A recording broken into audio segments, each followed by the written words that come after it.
O Paripense de hoje está registrado no Evangelho de Mateus, capítulo 5, de verso 9. O texto diz: Bem-aventurados os pacificadores, pois serão chamados filhos de Deus.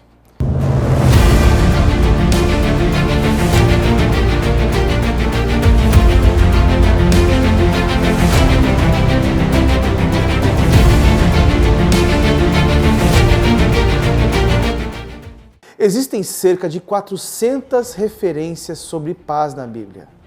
As Escrituras começam com a paz no Jardim do Éden e terminam com a paz na eternidade. O pecado do homem interrompeu a paz no Éden. Na cruz, Cristo se tornou a nossa paz e um dia Ele, o Príncipe da Paz, virá para estabelecer plenamente o seu reino eterno de paz. As conferências que visam promover a paz entre as nações fracassaram. Por exemplo, a Organização das Nações Unidas não se sustenta como agenciadora da paz. Não haverá paz nas estruturas, nos governos, nas nações, se ela não for implantada no coração. Enquanto Cristo não reinar no coração do homem, ele estará em conflito consigo mesmo, com o próximo e com Deus. Não teremos paz política, econômica, social e nem familiar. A paz é meramente aquele breve momento glorioso da história em que todos param de recarregar as armas. Depois da Segunda Guerra Mundial, o mundo ficou preocupado em desenvolver uma agência para a paz mundial. Por isso, em 1945, surge a famosa ONU com o lema: libertar as nações vindouras do flagelo da guerra. Desde então, não tem havido um dia sequer de paz na Terra. Mas o cristão é um pacificador por essência. Mas somente Cristo pode trazer a verdadeira paz. Não podemos esquecer das palavras de Romanos, capítulo 5, verso 1, diz: temos paz com Deus, somos justificados. Eu creio que esta seja uma das bem-aventuranças mais difíceis de se compreender. A bênção não é pronunciada sobre os pacificadores, mas para os pacificadores, aqueles que se esforçam para apaziguar os conflitos. Mas como pano de fundo, precisamos compreender o contexto aqui. Essa declaração deve ter sido a causa de um choque entre os judeus incrédulos. Eles tinham a ideia de que o vindouro reino do Messias seria um reino militarista, nacionalista e materialista. As pessoas sempre tendem por materializar as grandes promessas das Escrituras. Até hoje essa prática nos persegue.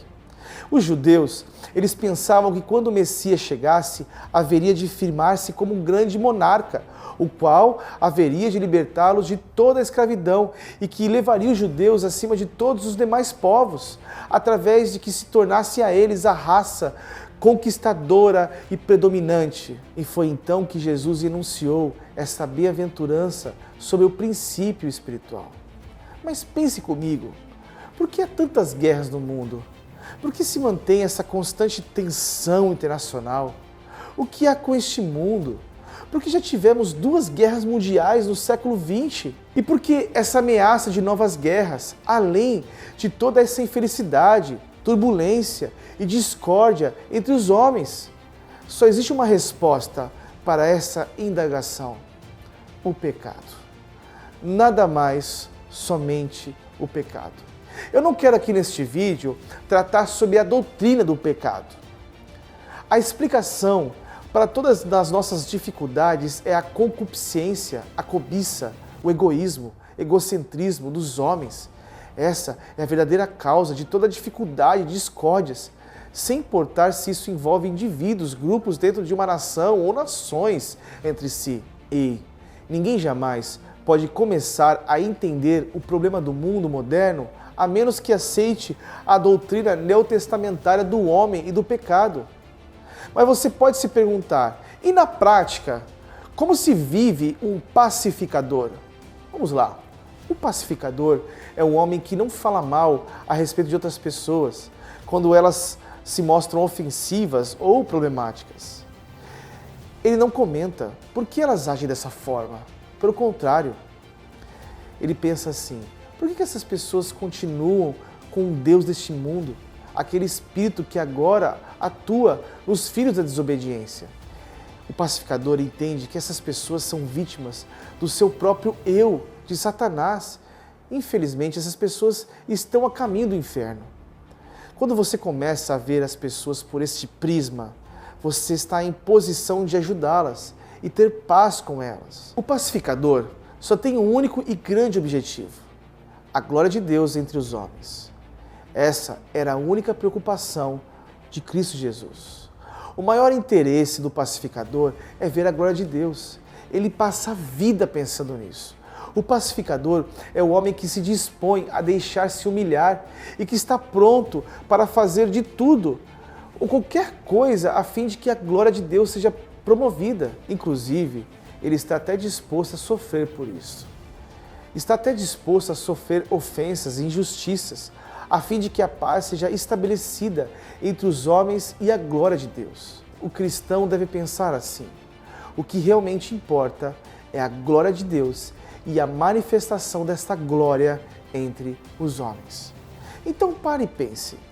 Os pacificadores são aqueles que trazem a verdadeira paz sem abrir mão da integridade, da verdade ou da justiça.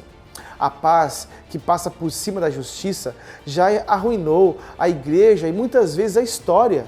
Por outro lado, não devemos ser contenciosos. A nossa tarefa é ser agentes da reconciliação e trazer a paz como representantes do príncipe da paz.